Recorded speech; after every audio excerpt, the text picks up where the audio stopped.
ये सुनो। और मैंने आपको बताया था जीओसी के अंदर हम लोग बात करने वाले हैं सबसे पहले बॉन्ड क्लीवेज। तो हमने homolytic bond cleavage and heterolytic bond cleavage पर डिस्कस किया। कोई डाउट बताइए, कोई डाउट है क्या? पक्का? Very good. फिर हमने डिफरेंट डिफरेंट इंटरमीडिएट के बारे में बात की, जैसे कि carbocation, carb anion, free radical, और मैं आपको बताना चाहूंगा एक हमने आपको अलग से पढ़ाया कार्बिन। ये भी क्लियर है। देन मैंने आपको पढ़ाया इलेक्ट्रोफाइल, न्यूक्लियोफाइल। यहां तक कोई डाउट है या आपको कोई क्वेश्चन पूछना है तो बताइए। चलिए कंटिन्यू करें। मैं आपसे उम्मीद करता हूं कि बेटा कल छुट्टी थी, आप लोगों ने ऑप्टिकल आइसोमर पूरा सोल्व किया होगा और आपके जो भी डाउट्स है उसका एलन फॉर्म पर एलन जो भी डाउट है उसका कंप्लीट करते चल रहे हैं। कार्बिन के पास कितने इलेक्ट्रॉन थे? जो बच्चा क्वेश्चन पूछा वो आंसर दे। कार्बिन के पास टोटल कितने इलेक्ट्रॉन है? अरे जिसने क्वेश्चन पूछा सिर्फ वो बच्चा आंसर दे, बाकी तो पता है। बेटा अगर आपका आंसर 4 आ रहा है इसका मतलब कि आपने घर पे पढ़ाई नहीं की है। बेटा इसके पास टोटल 6 इलेक्ट्रॉन है। अगर आप लोग देखेंगे तो 4 इलेक्ट्रॉन ने तो बॉन्ड बना रखा था, तो हमने इसको बोला बॉन्डेड, और 2 इलेक्ट्रॉन नॉन बॉन्डेड थे। तो टोटल आपके पास 6 इलेक्ट्रॉन है, ऑक्टेट कंप्लीट नहीं है। जब ऑक्टेट कंप्लीट नहीं है तो कार्बिन इलेक्ट्रोफाइल होगा या फिर न्यूक्लियोफाइल? आप बताइए, मतलब मुझे नहीं पूछना है, अब आप लोग बताओ। बस तो आप कैसे ये चीज पूछोगे ऑलरेडी आपके नोट्स में। अच्छा ऐसे कोई छोटे मोटे डाउट्स है तो आप वापस एक बार वीडियो प्ले करके देखो ना। मैंने आपको जीरो से पढ़ाया, मतलब कि बेटा मैं आपको हर एक छोटे से छोटा कंसेप्ट, अरे मैं तो मान के चलता हूं कि आपको कुछ भी नहीं पता ना, आप वीडियो चेक तो करो। अच्छा एक बार बताओ, क्या इसमें मैंने कोई नई चीज बताई? क्या क्या यहाँ पर मैंने कोई नई चीज बताई आपको कि कार्बन में कितने इलेक्ट्रॉन होते हैं? अरे भाई लास्ट में तो पढ़ाया था कि सिर्फ 6 इलेक्ट्रॉन है। फिर मैं आपको बोला था कि 4 इलेक्ट्रॉन आपके बॉन्डेड वाले हैं, 2 नॉन बॉन्डेड वाले। क्लियर है? तो चलिए आज मैं आपको स्टार्ट करने वाला हूं इफेक्ट के बारे में, और पहला जो इफेक्ट है इंडक्टिव इफेक्ट। यहां से मैं चाहूंगा आप लोग सारे लेक्चर्स प्रॉपर्ली रिवाइज करें, क्योंकि एग्जाम में मैंने कई बार क्या देखा बच्चों को, सर इंडक्टिव इफेक्ट आता है तो मीजोमेरिक में मिक्स हो जाता है, मीजोमेरिक याद होता है तो हाइपर कॉन्जुगेशन आ जाता है। समझ नहीं आता इस विषय में कौन सा हम लोग कंसेप्ट लगाएं। होता होगा पहले ऐसा, बस अगले 4-5 दिन में खत्म कर देंगे इसको, ये वाला डर भी खत्म, ठीक है ना। लेकिन कंडीशन वही है, क्लास आपको लाइव अटेंड करना है, और सेकंड चीज नोट तो बनाना ही है, घर पे रिवीजन करना है। ओके, तो इंडक्टिव इफेक्ट के बारे में आप मुझे एक चीज बता सकते हो कि ये परमानेंट इफेक्ट मतलब कि ऑलवेज मिलने वाला है। एनसीईआरटी के अकॉर्डिंग अगर मैं आपको बताऊं तो उन्होंने एक एग्जांपल लिखा हुआ है कि यहां पर मेरे पास में कंपाउंड है CH3 CH3, ये पोलर है या नॉन पोलर है? अरे ये बॉन्ड पोलर होना चाहिए कि नॉन पोलर होना चाहिए? यहाँ पर कार्बन कार्बन के बीच में एक बॉन्ड बना हुआ है, तो हमें पता है कि सर कार्बन की जो ईएन है वो सेम होगी, यानी कि यहाँ पे कोई चार्ज नहीं आने वाला है, तो मैं बोल दूं ये नॉन पोलर है। अरे भाई दोनों के दोनों आपके नॉन पोलर हो गए। तो जब आप कहोगे कि सर यहाँ पे कोई चार्ज नहीं है, लेकिन अब की बार मैंने क्या किया, इसके पड़ोस में एक ग्रुप लगा दिया जिसको मैंने नाम दिया क्लोरीन। क्या क्लोरीन की ईएन ज्यादा है? क्या क्या इसके पड़ोस में एक ग्रुप लगा दिया जिसको मैंने नाम दिया क्लोरीन। क्या क्लोरीन की ईएन ज्यादा है? क्या अरे क्या क्लोरीन की ईएन ज्यादा है? क्या अरे भाई एक कार्बन एक क्लोरीन है, तो ये तो पक्का है कि सर किसी ना किसी की ईएन कम या ज्यादा होने वाली है। तो हमने कहा सर क्लोरीन की ईएन ज्यादा है, ये अपनी तरफ इलेक्ट्रॉन को अट्रैक्ट करेगा। मैंने बोला नहीं कि तोड़ने वाला है, मैं बॉन्ड तोड़ने की बात नहीं कर रहा हूं, मैंने कहा ये इलेक्ट्रॉन को अपनी तरफ अट्रैक्ट करेगा, और जब ये अट्रैक्ट करेगा तो बेटा इस पे डेल्टा नेगेटिव चार्ज आएगा। अच्छा बॉन्ड तोड़ने में और अट्रैक्ट करने में क्या चेंज है? देखो यहाँ पर जब भी बॉन्ड बन रहा होगा तो ये दोनों इलेक्ट्रॉन क्या होते हैं, जनरली मैं बोल सकता हूं कि दोनों बीच में होंगे, लेकिन अब क्योंकि सीएल की ईएन ज्यादा है तो अपनी तरफ अट्रैक्ट कर लेगा। मतलब आपने बचपन में गेम देखा होगा ना ऐसा, अरे कभी गार्डन में या वहां पे गए हो कि सर इधर एक लड़का खड़ा हो गया और अगर इधर दूसरा आ जाए, तो हमने कहा हाँ बिल्कुल सी साहब बोलते हैं ये बैलेंस है। लेकिन अब क्या हुआ, एक थोड़ा सा हेवी टाइप का बंदा आ गया, तो ये थोड़ा सा इधर शिफ्ट होगा कि नहीं, ये थोड़ा सा इधर शिफ्ट होगा कि नहीं। तो वैसे ही यहाँ पे क्लोरीन जो है उसकी ईएन ज्यादा है, तो वो बॉन्ड तोड़ नहीं रहा है, वो केवल अट्रैक्ट कर रहा है। तो मैं ये कहूंगा यहाँ पर पोलराइजेशन आया है, अगर बॉन्ड ब्रेक होता तो नेगेटिव चार्ज आता, लेकिन यहाँ केवल अट्रैक्शन हुआ था, पार्शियली नेगेटिव चार्ज आया। तो आज के बाद ये मत पूछना कि सर नेगेटिव और पार्शियली नेगेटिव में क्या चेंज है। क्लियर है? तो क्या इसके पास पॉजिटिव चार्ज आता हुआ दिखेगा क्या? अरे बोलो हाँ या ना। तो हमने कहा सर एक पे नेगेटिव आया तो एक पे पॉजिटिव चार्ज आया। सर अच्छा खासा घर पे बैठे हुए थे, जानबूझ के क्लोरीन लगाया और एक पॉजिटिव चार्ज, मतलब कि इनडायरेक्टली थोड़ी सी इलेक्ट्रॉन की डेफिशिएंसी हो गई। अरे पार्शियली पॉजिटिव मतलब कि हाँ भाई मेरे को यहाँ पे इलेक्ट्रॉन की डेफिशिएंसी होती दिख रही है, तो अपने पड़ोस वाले को बोलेगा भाई इलेक्ट्रॉन की कमी हो गई, इलेक्ट्रॉन दे दो, तो यहाँ पर ये पड़ोस वाला इलेक्ट्रॉन देगा, तो इस पे पॉजिटिव चार्ज आने लग जाएगा। यानी कि जो नॉन पोलर बॉन्ड था, ध्यान देखिए जो नॉन पोलर बॉन्ड था, अब वहां पर पोलरिटी आएगी नहीं, वहां पर पोलरिटी आएगी नहीं। तो बहुत सारे बच्चों को ये कंसेप्ट कभी समझ नहीं आता कि सर यहाँ पर इंडक्टिव इफेक्ट, इसको नहीं बोला मैंने, इसको नहीं बोला, इसको बोला है। अब एनसीईआरटी ने इतने अच्छे से एक लाइन को लिखा हुआ है, पोलराइजेशन ऑफ सिग्मा बॉन्ड। तो मैक्सिमम बच्चे कार्बन क्लोरीन वाले को इंडक्टिव इफेक्ट बोलते हैं, नहीं, polarisation of sigma bond because of polarisation of adjacent sigma bond. अरे एडजेसेंट मतलब पड़ोस वाले बॉन्ड में पोलरिटी का आना। जिस दिन ये एडजेसेंट वर्ड एग्जाम में आया ना, स्टेटमेंट में आया ना, आधे से ज्यादा लोग गलत करके आएंगे। फिर हमने कहा कि सर जैसे जैसे डिस्टेंस बढ़ती जा रही है ये इफेक्ट कम होता जा रहा है, या फिर कुछ लोग इसको ये डेफिनेशन याद करते हैं पार्शियल डिस्प्लेसमेंट। पार्शियल मतलब सब पूरा का पूरा सिग्मा बॉन्ड के इलेक्ट्रॉन नहीं जा रहे, तो partial displacement of sigma electron. वो क्लियर है क्या? क्लियर है क्या? एक छोटी सी कहानी सुनाता हूं, अगर मैं आपको छोटी सी ड्राइंग बना के दिखाऊं तो मुझे लगता है आपके लिए याद करना काफी होगा, मतलब समझना बहुत ईजी हो जाएगा कि सर ये एक ग्रुप है, इसके पड़ोस में एक ऐसा का ऐसा ग्रुप है, ओके सर इसके पड़ोस में एक और ऐसा का ऐसा एक और ग्रुप है। अभी तक तीनों आराम से खड़े हैं, तीनों बातें कर रहे हैं, लेकिन सपोज करो यहां पर मैं कोई एक नया ग्रुप लेके आ जाऊं।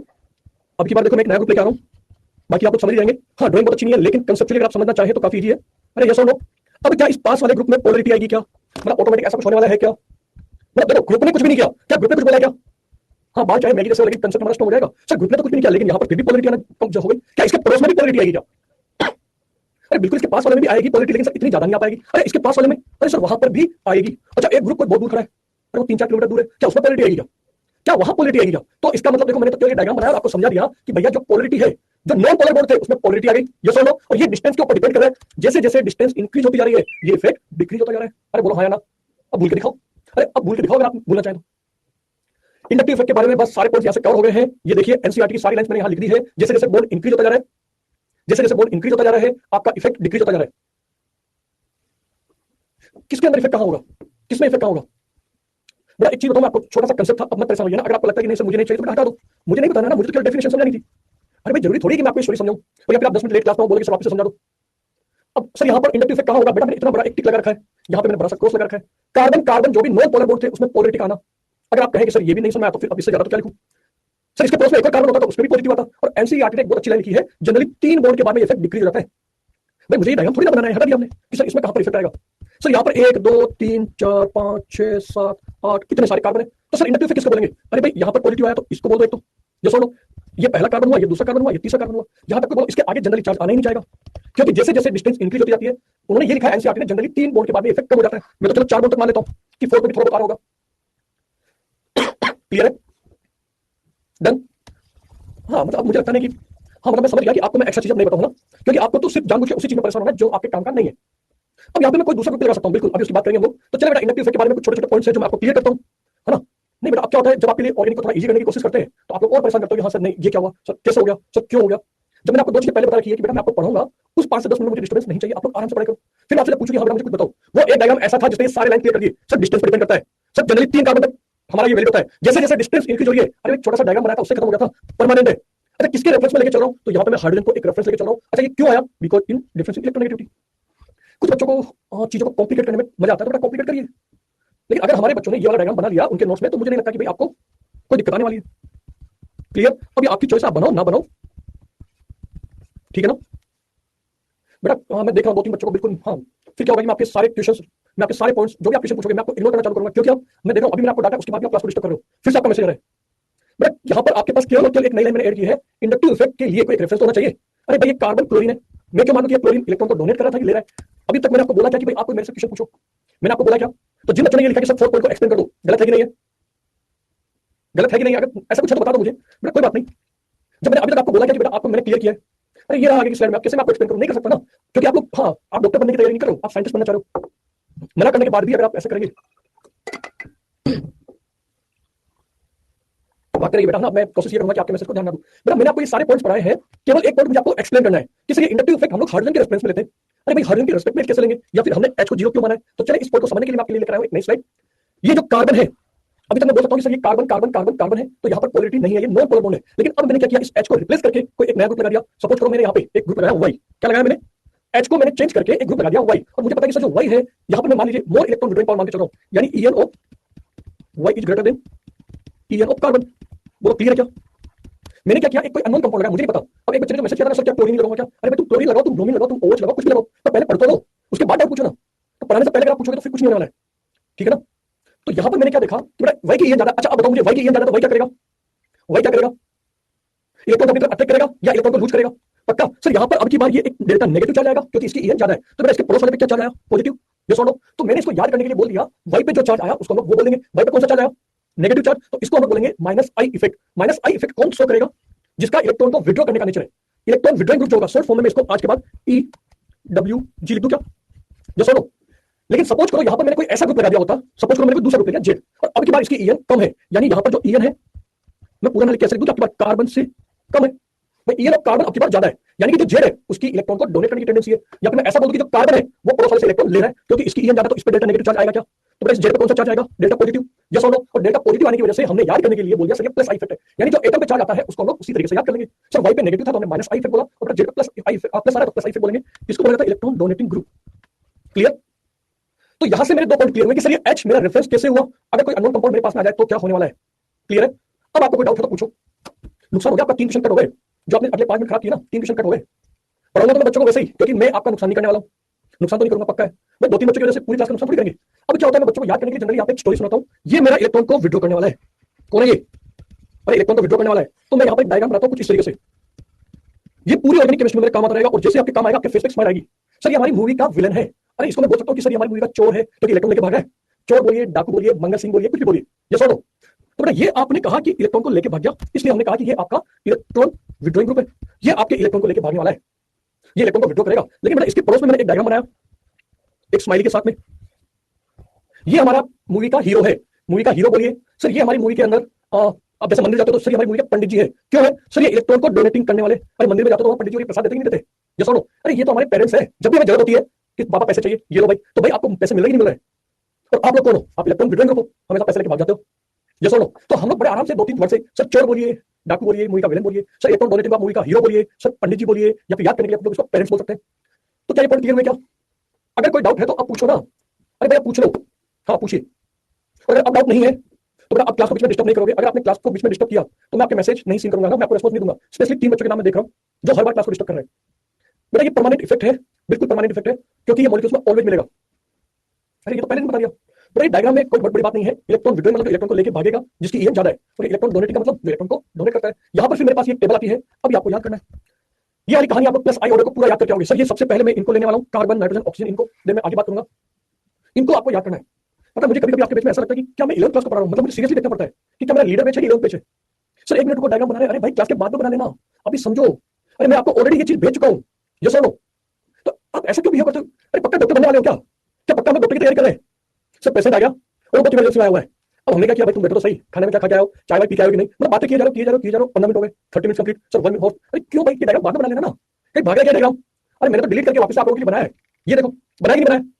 बेटा आपका नुकसान ना हो, मैं आपको नोट्स परफेक्टली दे रहा हूं, पर जितना आप आपकी क्लास का टाइम वेस्ट करोगे उतने ही कम क्वेश्चंस होने वाले हैं, है ना? इस चीज को आप लोग नोट कर लो। फिर मुझे कुछ नहीं करना, जितने मैं आपको टाइप के क्वेश्चन करूंगा सिर्फ वो कम होते जाएंगे। ये सब आपके नोट्स में आपको मिलने वाले हैं। सच में मुझे कभी कभी आपके पेज को देखना पड़ता है कि क्या ये एवं क्लास है क्या? बेटा यही तो बात है। अरे मैं आपको वही तो पढ़ा रहा हूँ कि बेटा ये प्लस आई का ऑर्डर आपको याद करना है, और इसके बाद में आपके पास में आएगा ये माइनस आई का ऑर्डर, ये भी आपको याद करना है। अब प्रॉब्लम यहाँ आ रही है कि सर हर बार याद करते हैं लेकिन हर बार याद करने के बाद भूल जाते हैं। तो क्या ऐसा कोई ट्रिक है थोड़ा सा जो मेरी हेल्प कर दे? अरे ये होना चाहिए ना आपका मैसेज तो बेटा इसको मैं क्या करूंगा, याद कराने के लिए आप एक छोटा सा, हाँ यहाँ पे मैं क्या करने वाला हूँ, आपको कोशिश करता हूँ याद कराने की। पहला पॉइंट तो यह है कि आपने कहा प्लस आई का मतलब, जैसे आपके माइंड में आया तो क्या मैं डायग्राम बना दूं क्या? अरे बोलो हाँ या ना। प्लस आई का मतलब हो गया कि सर जो इलेक्ट्रॉन को डोनेट करेगा। अब बोलो इलेक्ट्रॉन को डोनेट करने वाला कौन? पॉजिटिव वाला या नेगेटिव वाला? पॉजिटिव चार्ज या नेगेटिव चार्ज? अगर आप लोग एनालिसिस करेंगे तो आपको पता चलेगा कि सर जिसके पास नेगेटिव चार्ज है बेटा वो पहले आना चाहिए कि नहीं? अरे इलेक्ट्रॉन को डोनेट वही तो करेगा जिसके पास इलेक्ट्रॉन ज्यादा है। तो नेगेटिव चार्ज वाले कौन कौन है? तो याद करने के लिए कार्बन पे नेगेटिव, नाइट्रोजन पे नेगेटिव, ऑक्सीजन पे नेगेटिव। अच्छा ये तीनों के तीनों पैसे वाले हैं। अब पहले कौन इसमें से नेगेटिव चार्ज को डोनेट करेगा और क्यों करेगा आपको बताओ मुझे। अरे ये तो मुझे भी दिख रहा है कि सर कार्बन पे नेगेटिव वाला जल्दी से इलेक्ट्रॉन को डोनेट करेगा, क्योंकि मेरे ऑर्डर में लिखा हुआ है। अरे कॉमन सेंस। रीजन बताओ। सर कार्बन की ईएम कम है तो वो कंपैरेटिवली इजीली डोनेट कर देगा, यस और नो? तो मेरे पास एक ऑर्डर ये आया कि सर कार्बन पे नेगेटिव, नाइट्रोजन पे नेगेटिव, ऑक्सीजन पे नेगेटिव। सर ऑक्सीजन की ईएम ज्यादा है, अरे उसको इलेक्ट्रॉन को पकड़ के रखने की कैपेसिटी ज्यादा है, ये मतलब इलेक्ट्रॉन नेगेटिविटी। तो आप ऑक्सीजन से इलेक्ट्रॉन नहीं ले पाओगे, किसके कंपेयर में? कार्बन के कंपेयर में। तो क्या ये वाला ऑर्डर मुझे यहां तक याद हुआ क्या? पहला पॉइंट। देन मैं बात करने वाला हूं 3 degree carbon, 2 degree carbon, 1 degree carbon. अच्छा ये 3 degree carbon, 2 degree carbon, 1 degree carbon क्या होता है? सर जहां से कोई ग्रुप जुड़ा हुआ है ये कार्बन 3 डिग्री है, क्योंकि इसके अड़ोस पड़ोस में 3 कार्बन है। नेक्स्ट वाला सर ये 2 डिग्री है और ये लास्ट वाला 1 डिग्री है, बोलो हाँ ना? तो आप चाहे तो इसको ऐसे भी याद कर सकते हैं, आप चाहे तो 3 डिग्री, 2 डिग्री, 1 डिग्री की फॉर्म में भी याद कर सकते हैं। क्लियर है? देन मैं लास्ट में बात करना चाहूंगा, मेरे पास में 3 ग्रुप है, CH3, CD3 एंड CH3। ये क्या है? क्या आप मुझे बता सकता है ये CH3 और ये क्या है? एक सेकंड, पहले हम इसकी बात करते हैं, इसको नहीं है ना, पहले कंसेप्ट की बात करते हैं। मेरा क्वेश्चन है कि ये T, D और H क्या है? पक्का आइसोटोप है? मैंने आपको बोला कि सर अब की बार कार्बन के साथ में हाइड्रोजन जुड़ा हुआ है, क्योंकि हाइड्रोजन सबसे हल्का है, ये तो 1H1 है। और अगर मैं आपको बोलूं कि सर ड्यूटेरियम थोड़ा सा भारी है, तो जिसका बॉन्ड लेंथ कम होगा, अरे देखो भारी है उसकी बॉन्ड लेंथ कम होगी, और सर कार्बन और टी की तो बॉन्ड लेंथ और कम होने वाली है, बोलो हाँ या ना? हम लोग जानते हैं बॉन्ड लेंथ नाम सुना हुआ है, बॉन्ड लेंथ, बॉन्ड ऑर्डर, पक्का 11th पास करके आए हैं ना? तो मैं यहां पर आपको याद कराने के लिए बोलूंगा कि सर कार्बन हाइड्रोजन सबसे हल्का है, ये 1H1 था, तो इसकी बॉन्ड लेंथ सबसे ज्यादा होगी, जबकि ये 1H3 था, तो हम कहेंगे सर इसकी बॉन्ड लेंथ सबसे कम होगी। अच्छा एक बार बताओ, अगर मैं यहां पर बात करूं, सपोज करो कि आपकी अड़ोस पड़ोस में कोई लड़ाई हो गई, कहीं पे लड़ाई हो गई, फाइट कर लिया आपने, एक दोस्त आपका 10 किलोमीटर दूर रहता है और आपका 1 किलोमीटर दूर है, पहले किसको बुलाओगे? पक्का है ना सर 1 किलोमीटर को बुलाओगे? अगर 10 वाला आएगा तब तो हो सकता है आपकी पिटाई करके भगा दे आपको। अरे मैं भी तो ये कह रहा हूं, इंडक्टिव इफेक्ट मेरा डिस्टेंस के ऊपर डिपेंड करता है, ये सुनो। तो जब डिस्टेंस पे डिपेंड करा तो मुझे पता चला कि कार्बन और टी के बीच में जो बॉन्ड लेंथ है वो कम है, तो क्या मैं इफेक्ट को ऐसे लिख सकता हूं, CT3, CD3 एंड CH3, बोलो हाँ ना? तो मुझे लगता है कि आप लोगों ने पहले कैसे याद किया मुझे नहीं पता। आज मैंने क्या किया, आपके इस प्लस आई ऑर्डर के 3 छोटे छोटे टुकड़े कर दिए। कुछ जगह पे ये लास्ट एक लाइन ये भी मिल जाती है जिसको आप TDH भी बोल सकते हो, तो आप चाहो तो इस लाइन में यहाँ पर ये भी ऐड कर सकते हो, TDH। मैंने कोशिश की है कि मैं आप लोगों को इसको इजीली याद करा दूं। आई होप आप लोग घर पे एक बार दो बार प्रैक्टिस करो। अच्छा मैं आपको एक चीज बताऊं, बड़ा यूट्यूब पे ढूंढ लो, किसी भी बुक्स में सर्च कर लो, अरे आपकी इंस्टा पे देख लो, कोई ट्रिक नहीं है, कोई ट्रिक नहीं है। मिल जाए तो बता देना मुझे। ये ट्रिक मुझे लगता है क्योंकि मैंने बनाई तो आप ही के पास है, अभी हमारे बच्चों के अलावा किसी के पास नहीं है। इसके पहले आप लोग याद करते थे, भूलते थे, सब 15 दिन बाद पैसे ऑर्डर भूल गए। तो चलिए आप में से कोई है जो मुझे यहाँ पर ये वापस से पूरा ऑर्डर बिना देखे लिख के दिखाएगा? क्या मैं बोल दूं सर कार्बन पे नेगेटिव, नाइट्रोजन पे नेगेटिव, ऑक्सीजन पे नेगेटिव?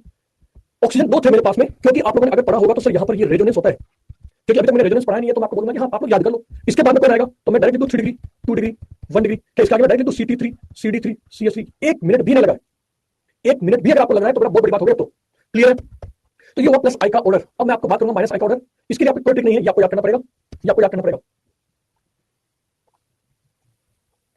ठीक है ना?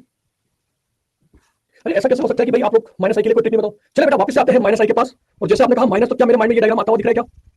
अरे माइनस का मतलब इलेक्ट्रॉन को विड्रॉ करने वाला। अब मैंने आपसे पूछा इलेक्ट्रॉन को कौन जल्दी से विड्रॉ करना चाहेगा, तो हमने कहा भाई जिसके पास में इलेक्ट्रॉन की कमी होगी। ये सुनो, अरे इलेक्ट्रॉन को विड्रॉ करने का रीजन क्या है? इलेक्ट्रॉन की डेफिशिएंसी।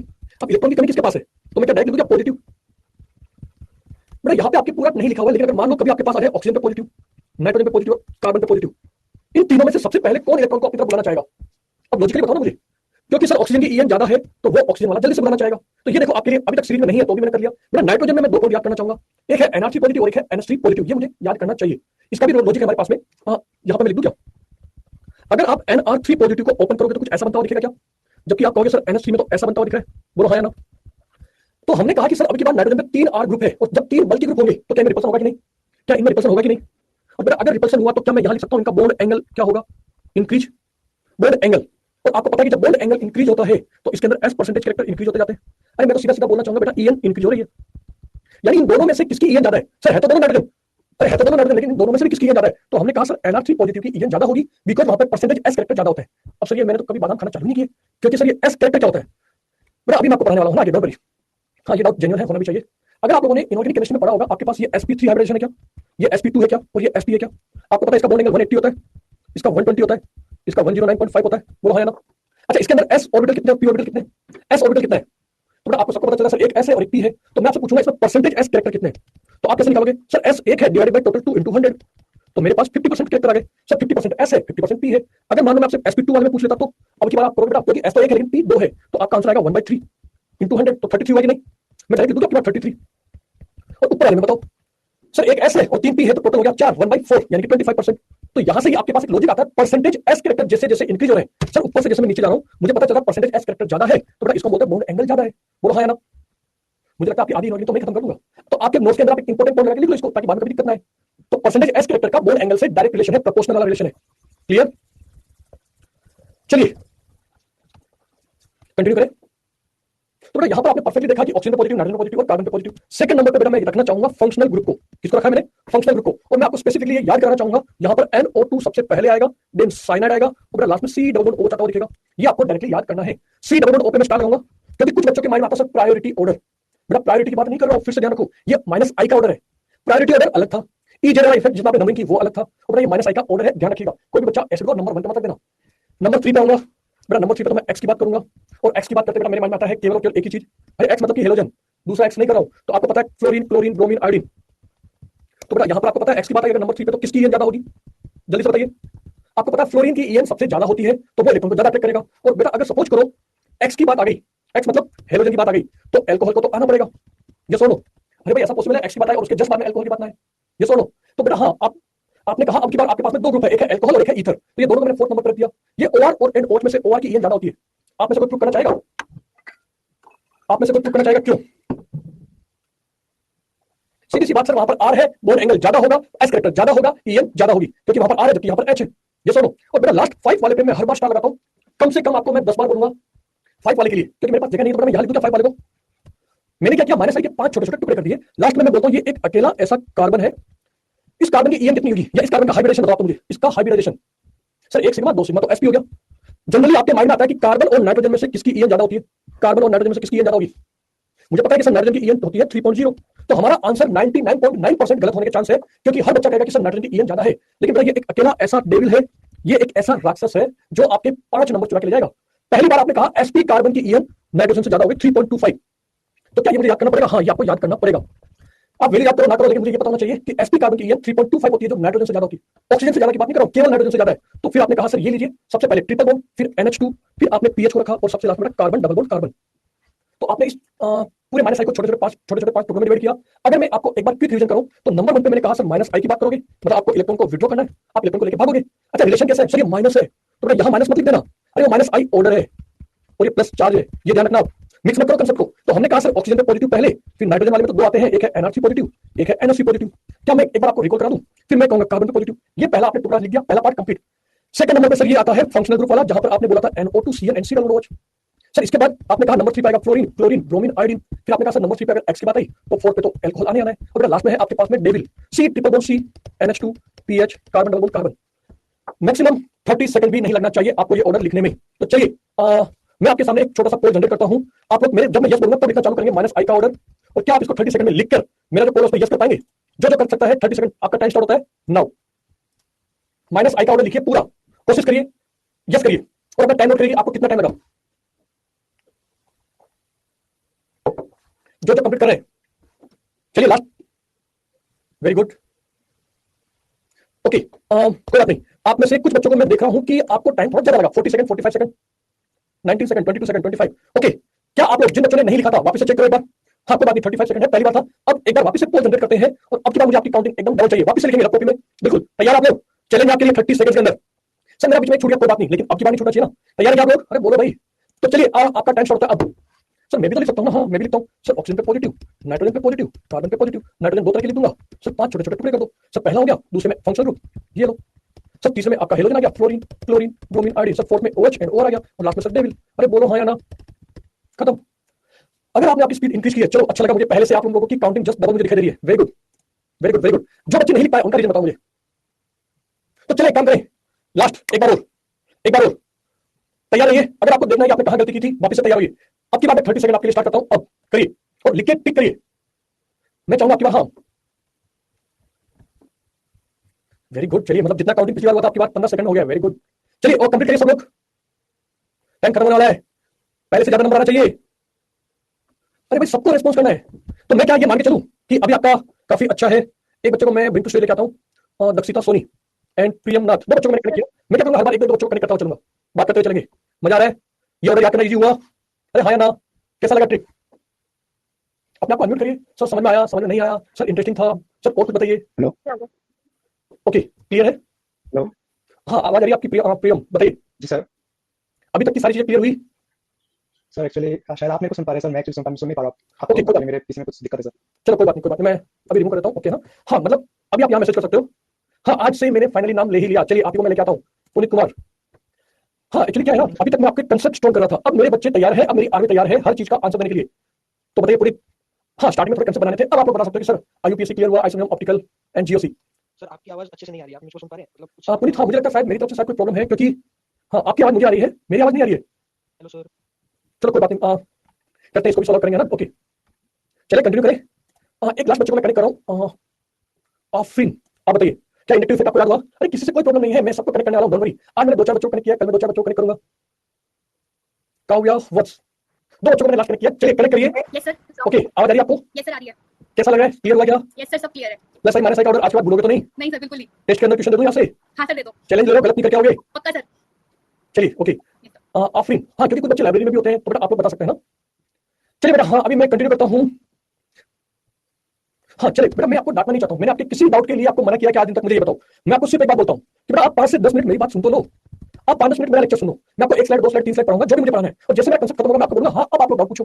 अरे हर क्लास का ये सिस्टम रखना, मैं आपको कभी मना नहीं करता हूँ, लेकिन अगर आपने पढ़ाई के बीच में क्वेश्चन पूछा तो फिर डांट पड़ेगी, वो आपकी गलती है। सॉरी बोलने की जरूरत नहीं है, मुझे पता है कि मैं डांटता थोड़ा ज्यादा हूँ सर, मैंने क्वेश्चन गलत तो नहीं पूछती, लेकिन डांट पड़ती है तो अब मैंने इंप्रूव किया। बेटा आपको कोई नहीं डांटने वाला, लेकिन अपने आपको इंप्रूव ऐसे नहीं करना है। क्लास के अंदर जब पढ़ रहे हो तब एकदम पढ़ो, मैं मना नहीं करूंगा। जैसे मैंने खत्म किया अब मैं आपको बोलता हूं हाँ आप पूछो। अरे पिछले 2 मिनट में आपके डाउट तो ले रहे हैं, ये सुनो, तो मैं चाहता हूं आप आपका तरीका चेंज करो, ये सुनो। चलिए बेटा हम लोग कंटिन्यू करते हैं एप्लीकेशन पार्ट को। एप्लीकेशन मतलब कि मैंने इंडक्टिव इफेक्ट क्यों पढ़ाया और ये ऑर्डर में याद करूं तो क्या होगा। तो बेटा मैं सबसे पहले आपको पढ़ाने वाला हूं स्टेबिलिटी ऑफ केटायन। अब क्या होता है, या तो मैं आपको यहाँ पे लॉजिक बताऊं या फिर आपको डायरेक्ट बेटा आप लोग याद कर लो। सर ये कार्बन कार्बन कार्बन कार्बन, और यहाँ पर मैंने एक ग्रुप लगा दिया। अरे ये ग्रुप कौन सा है, ये कौन सा ग्रुप है? क्या मैं बोल सकता हूँ ये प्लस आई वाला कोई ग्रुप है? अरे मतलब कि इलेक्ट्रॉन को डोनेट करने वाला ग्रुप था। अगर इसने इलेक्ट्रॉन को डोनेट किया तो पड़ोस में कौन सा चार्ज आएगा, बोलो तो सही। सर पहले हाँ, अरे सॉरी, ये इलेक्ट्रॉन को डोनेट कर रहा है तो यहाँ पे नेगेटिव चार्ज आएगा कि नहीं, ये सुनो। और इस पे कौन सा चार्ज आएगा, हमने कहा सर पॉजिटिव चार्ज। अच्छा एक बात बताओ, इसके पड़ोस वाले पे नेगेटिव चार्ज आ रहा है, क्लियर? अब इस इलेक्ट्रॉन डोनेटिंग ने इलेक्ट्रॉन को देना चालू कर दिया, ये देखो इलेक्ट्रॉन इधर की तरफ शिफ्ट हो रहे हैं, और जब इलेक्ट्रॉन इधर की तरफ शिफ्ट होंगे तो ये पॉजिटिव चार्ज, सॉरी जो नेगेटिव चार्ज वो क्या होगा, कम होगा ज्यादा होगा? बड़ा एक गड़बड़ कर रहा है वो, सॉरी। यहाँ पर मैं केटायन मान रहा हूं तो आप पॉजिटिव बनाओ पहले, ये नहीं, इसके पड़ोस पे पॉजिटिव चार्ज है ना, मैं स्टेबिलिटी ऑफ केटायन बना रहा हूं आपको। तो इस इलेक्ट्रॉन डोनेटिंग ग्रुप में क्या किया, इलेक्ट्रॉन डोनेटिंग में क्या किया, इलेक्ट्रॉन दे रहा है, तो अब आप मुझे बताओ चार्ज कम होगा कि ज्यादा होगा? जो कार्बन पे पॉजिटिव चार्ज है वो इंक्रीज होगा कि डिक्रीज होगा? अरे क्योंकि मैं मान के चलो ना केटायन है तो ये पॉजिटिव चार्ज डिक्रीज होगा क्या? और मुझे पता है कि जब चार्ज डिक्रीज होता है तो स्टेबिलिटी अरे इंक्रीज होगी कि नहीं? तो यहां से मेरे पास एक रिलेशन आया कि सर जो केटायन है उसको पॉजिटिव वाला स्टेबल कर रहा है। अच्छा मान लो कि मेरे पास में ये, अच्छा एक काम करो आप केवल इतना सा बना लो समझने के लिए ना। अच्छा मान लो कि यहां पर मैंने अब की बार एक ऐसा ग्रुप लगा दिया, ये ग्रुप क्या करेगा भाई, केटायन तो मेरा परमानेंट है। अब यहां पर मैंने एक ग्रुप लगाया जो कि इलेक्ट्रॉन को विड्रॉ करने वाला है। अरे क्या मैं माइनस आई लिख दूं क्या, यानी ये क्या करेगा, अपने पास इलेक्ट्रॉन को बुलाएगा। अब पॉजिटिव चार्ज क्या होगा, इंक्रीज या डिक्रीज। अब हमने कहा सर कार्बन पे पॉजिटिव चार्ज इंक्रीज होने वाला है क्योंकि इसके पास इलेक्ट्रॉन की कमी होती जाएगी, और जब चार्ज इंक्रीज होगा तो स्टेबिलिटी डिक्रीज हो जाएगी। ये मुझे याद नहीं करना है, मेरे पास तो डायरेक्ट रिजल्ट, अरे मुझे तो एग्जाम में क्वेश्चन करने ना, जैसा हो तो मैं डायरेक्ट आपके क्वेश्चन पर आऊंगा और मैं लॉजिक आपको एक पॉइंट बताने वाला हूं कि सर केटाइन के अंदर प्लस आई वाला स्टेबल कर रहा था और माइनस आई वाला अनस्टेबल कर रहा था, यानी कि प्लस वाले के प्रोपोर्शनल और माइनस वाले के इनवर्सली प्रोपोर्शनल। तो ये दोनों पॉइंट एक्सप्लेन करने के लिए मैंने आपको समझा दिया, और जब मैंने केटाइन पढ़ा दिया तो बेटा एनाइन वाला फ्री, जैसा हो एनाइन वाले में आप अपोजिट कर दो, सर नेगेटिव को नेगेटिव वाला स्टेबल करेगा या फिर पॉजिटिव वाला अनस्टेबल करेगा, जैसा हो। तो कितना अच्छा रहा, आपको एक पढ़ा एक फ्री, बहुत इजी है सर। कार्बन पे पॉजिटिव चार्ज है तो प्लस आई वाला इसको स्टेबल करेगा और सर 1 माइनस आई वाला यहां पर डाल करेगा। इतना इजी मैंने आपके लिए कर दिया, लॉजिक बता दिया और आपको बोला कि बेटा लॉजिक भूल जाओ, ये मेरे काम का नहीं है।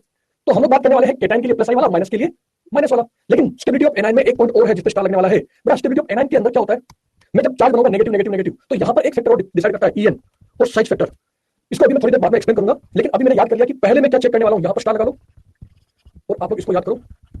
पहले हम लोग ईएन और साइज फैक्टर को देखेंगे, और इससे मेरा क्वेश्चन सॉल्व नहीं हुआ तो मैं इफेक्ट पे जाना प्रेफर करूंगा। क्लियर है? तो ये आपके लिए बहुत ईजी है। क्यों ये ऐसा हो रहा है, तो ये कार्बन पे नेगेटिव, नाइट्रोजन पे नेगेटिव, ऑक्सीजन पे नेगेटिव, फ्लोरीन पे नेगेटिव। अच्छा आप मुझे बताओ यहां पर सबसे ज्यादा स्टेबल कौन होना चाहिए, नेगेटिव चार्ज सबसे ज्यादा कहां स्टेबल है, सर इसकी ईएन ज्यादा है, बोलो हाँ या ना। तो ये इसको होल्ड करके रखेगा, यानी जब मैं बात करता हूं पीरियोडिक टेबल में लेफ्ट टू राइट जाने के लिए, जब मैं इधर से जाऊंगा तो मुझे पता है कि सर ईएन ज्यादा होगी, सर फ्लोरीन की ईएन ज्यादा तो नेगेटिव को होल्ड करके रखेगा, सर वो डोनेट नहीं करने देगा। और जब डोनेट नहीं करने देगा तो यहां पर आप लोग ईएन फैक्टर से देखोगे, बोलो क्लियर हुआ क्या, यानी कि आपका जो सबसे ज्यादा स्टेबल है वो फ्लोरीन पे नेगेटिव चार्ज है, बोलो क्लियर हुआ। सर इफेक्ट नहीं देखेंगे, नहीं पहले ईएन देखेंगे। अच्छा अब बात करो, अगर मैं बात करूं पीरियोडिक टेबल में top to bottom fluorine chlorine bromine iodine की, अगर मैं बात करूं फ्लोरीन क्लोरीन ब्रोमीन आयोडीन की, तो यहां पर आप कहोगे सर फ्लोरीन की साइज छोटी सी है और इस पे नेगेटिव चार्ज है, लेकिन सर आयोडीन की साइज सबसे बड़ी होती है। जब हम लोग टॉप टू बॉटम जाते हैं तो आप कहोगे साइज फैक्टर डोमिनेटिंग हो जाता है। ये जो नेगेटिव चार्ज है ये पूरे इलेक्ट्रॉन क्लाउड मतलब जो भी है इसके पास घूमने फिरने की जगह ज्यादा है। चार्ज डिस्ट्रीब्यूशन वर्ड यूज किया जाता है यहाँ पे, इलेक्ट्रॉन का जो नेगेटिव चार्ज है वो डिस्ट्रीब्यूट होगा तो ये ज्यादा स्टेबल होगा, जबकि यहाँ पर फ्लोरीन की स्मॉल साइज है। सर यहाँ ईएन फैक्टर नहीं लगा सकते क्या, सर फ्लोरीन की तो ईएन सबसे ज्यादा है, बड़ा EN factor left to right में करेंगे, जबकि टॉप टू बॉटम में हम लोग साइज फैक्टर की बात करेंगे। अगर इन दोनों से आंसर नहीं आता, सपोज करो मैं दोनों से आंसर नहीं लेके आ पाता, देन मैं इफेक्ट पे जाता, बोलो क्लियर है, ये सुनो। तो आई होप आपके 2 पॉइंट क्लियर हुए। सर सबसे पहले मेरे को ये देखना कि नेगेटिव चार्ज है किस पे, नेगेटिव चार्ज है किस पे, सर कार्बन पे है, नाइट्रोजन पे है, ऑक्सीजन पे है, फ्लोरीन पे है। सर क्या ऐसा हो सकता है कि मुझे एग्जामिनर एक लेफ्ट टू राइट कर दे और एक टॉप टू बॉटम कर दे? अरे भैया पहले इजी क्वेश्चन तो सोल्व कर लो। अगर आप कहोगे कि सर मेरे को तो और टफ वाला चाहिए, पहले ये तो सोल्व करो। एग्जामिनर को पता है कि थोड़े दिन बाद में आप में से कुछ बच्चे कहेंगे सर मेरे तो कंसेप्ट मिक्स हो रहे हैं, फिर मैं आपको बोलूंगा अरे भाई ये इतना इजी क्वेश्चन है, फिर आप कहोगे हाँ सर ये तो बहुत इजी है। जब कंसेप्ट मिक्स होंगे वो आपकी गलती से हो रहा है, क्यों, क्योंकि आपको मैं जो पढ़ा रहा हूँ आप उसको आगे पीछे मिक्स करोगे। चलो बेटा बात करते हैं क्वेश्चन की। अगर मैं आपको बोलूं कि मेरे पास ये पहला क्वेश्चन है, आप मुझे बताइए किसकी स्टेबिलिटी सबसे ज्यादा और क्यों। मैंने सबसे पहले एक क्वेश्चन देखा, पहली स्टेप में तो कहूंगा सर यहाँ पर कार्बन पे पॉजिटिव चार्ज दिख रहा है, यानी कि कार्बन पे पॉजिटिव चार्ज है तो मेरे माइंड में एक ही चीज आएगी सर प्लस आई वाला इसको स्टेबल करेगा, और या फिर मैं ऐसे लिखूं माइनस आई वाला इसको अनस्टेबल करेगा। अब मुझे एक बात बताओ, इस प्लस पे मैं एक सर्कल बनाता हूं, सर इस पड़ोस वाले का सीएससी का कौन सा इफेक्ट, ये सीएससी कहां आता है, सर मेरे को टेबल याद नहीं है और मेरा टेबल याद नहीं फिर तो गड़बड़ हो गई। ये सुनो, तो मैं आपसे बोलूंगा कि सीएससी आता है आपका प्लस आई में, तो यहाँ पर 3 ग्रुप है सीएससी सीएससी सीएससी जिनका प्लस आई होगा। इस कार्बन पे आप कहोगे सर 2 का प्लस आई होगा, इस पे आप कहोगे सर 1 का प्लस आई होगा और लास्ट में कहोगे 0, मतलब 1 का भी प्लस इफेक्ट नहीं है। तो क्या मैं ऐसे लिख दूं क्या मैक्सिमम प्लस आई इफेक्ट, जितना पॉजिटिव को पॉजिटिव वाला मिलेगा उतना ज्यादा। तो क्या मेरा आंसर आ रहा है ए बी सी डी, क्या मैं ऐसे लिख सकता हूं, सबसे ज्यादा ए फिर बी फिर सी फिर डी। अच्छा एक और बात करो, अरे मैं तो इसको ऐसे भी तो लिख सकता था कि सर ये 3 डिग्री है, अरे ये 2 डिग्री है, ये 1 डिग्री है, अरे बोलो हाँ या ना, अरे एक ही तो बात है। तो ये आपके दोनों तरीके हैं एंड बोथ आर करेक्ट। इस क्वेश्चन में कोई डाउट है तो बताओ। आते हैं नेक्स्ट क्वेश्चन पे। अब मैंने क्या किया सर, वापस से CH2 पॉजिटिव है, मतलब कि मैं आपकी बात करने वाला हूं कार्बन पे पॉजिटिव चार्ज की, जितना प्लस आई वाला होगा स्टेबल करेगा और जितना माइनस आई वाला होगा अनस्टेबल करेगा। अब मुझे ये नहीं पता चल रहा कि यहाँ पर कौन सा ग्रुप चेंज है, तो यहाँ पर आप देखो CT3 है, यहाँ आप देखो CD3 है, यहाँ CH3 यहाँ H है, किसका प्लस आई इफेक्ट सबसे ज्यादा, अगर मुझे ऑर्डर याद नहीं है तो मैं तो कभी क्वेश्चन कर ही नहीं पाऊंगा। बड़ा बिल्कुल मेरा आंसर जाएगा सबसे पहले ए फिर बी फिर सी फिर डी, क्योंकि मुझे पता है CT3 का प्लस आई इफेक्ट सबसे ज्यादा होगा, फिर CD3 का फिर CH3 का। अरे सर वो लड़ाई होगी तो सबसे जो पास वाला दोस्तों को पहले आएगा ना। ये सुनो सर यहाँ कार्बन तो सारे सेकेंडरी है, तो मुझे कार्बन से मतलब ही नहीं है, मैं तो बात ही नहीं करूँ। मैंने तो ये कहा ये कार्बन सब सेम है, चारों कार्बन सेम है, तो डिफरेंस कहां है, किसका इफेक्ट आपको दिखाई दे रहा है, तो आपने परफेक्टली कहा सर मैक्सिमम प्लस आई। ये सुनो तो इतने इजी क्वेश्चन होते हैं। चलिए आइए बेटा नेक्स्ट क्वेश्चन पे। अब की बार मैंने आपके लिए कंसेप्ट को स्ट्रॉन्ग करने के लिए, कंसेप्ट गलत ना हो तो ध्यान रखो, NO2 और ClH। आप तो मुझे ये बताओ इनका ऑर्डर क्या होना चाहिए। तो बेटा जब भी आपके पास पॉजिटिव चार्ज दिखे तो पहले प्लस आई को देखो, अरे भाई प्लस आई तो है नहीं, ये तो माइनस आई है। तो यहां मैं आपको एक चीज बोलना चाहूंगा, थोड़ा सा रुकिए, थोड़ा सा ब्रेक लीजिए। आप पहले माइनस आई का ऑर्डर बताओ, माइनस आई का ऑर्डर क्या है, सबसे ज्यादा माइनस आई किसका, सर सबसे ज्यादा माइनस आई NO2 का, फिर किसका, बेटा मुझे पता होना चाहिए क्लोरीन का, क्योंकि क्लोरीन नंबर 3 पे आता था, फिर सर OH का, अरे X आएगा उसके बाद ही तो आपने कहा था सर, अरे X के बाद ही तो OH की बात की थी, और सर माइनस आई तो नहीं बोलूंगा, लेकिन इस सीरीज में सबसे पीछे में रखना चाहूंगा H को, जिसका बेटा होता है 0। अरे ये तो रेफरेंस था, तो ये माइनस आई का ऑर्डर है। आपसे एग्जामिनर अच्छा माइनस आई का आंसर क्या था, अगर आपको लिखते तो A C B D, लेकिन एग्जामिनर ने आपसे माइनस आई नहीं पूछा है, इस वर्ड को ध्यान रखिएगा। आपसे एग्जामिनर ने पूछा कार्बन की स्टेबिलिटी, तो बेटा आंसर को अपोजिट करो D B C A। और जिस बच्चे ने इस क्वेश्चन को परफेक्टली समझ लिया है ध्यान रखिएगा, गलत मत करिएगा। जब भी इनवर्स वाला रिलेशन आ जाए, आज आप लोग मुझे प्रॉमिस करिए, लिखो यहाँ पर प्रॉमिस करोगे नहीं, आप लोग मुझे प्रॉमिस करो, हाँ मैं नहीं लिखूंगा कि सर जब भी मेरे पास में इनवर्स वाला क्वेश्चन आए, अरे इनवर्स वाला मतलब सर पॉजिटिव वाला था और यहाँ इफेक्ट नेगेटिव वाला दिख रहा है, बेटा सबसे पहले इनको नेगेटिव के इफेक्ट में जमाओ। आपको ये अगर ऑर्डर याद नहीं होगा तो आप कभी क्वेश्चन कर ही नहीं पाओगे। मुझे पता है NO2 आता है बेटा 2 नंबर पे, OH कहां पर आता था, नंबर 3 पे, सॉरी नंबर 4 पे, क्लोरीन कहां आता था। अब वो ऑर्डर मुझे याद हो गया ना, इसलिए मैं लिख पा रहा हूं। तो पहले मैंने -I का ऑर्डर लिखा और उसको मैंने रिवर्स किया क्योंकि यहाँ पॉजिटिव था। बेटा आइए नेक्स्ट क्वेश्चन पे, आपके पास केवल दो ऑप्शन है, ABCD, या फिर आपके पास में ऑप्शन है DCBA।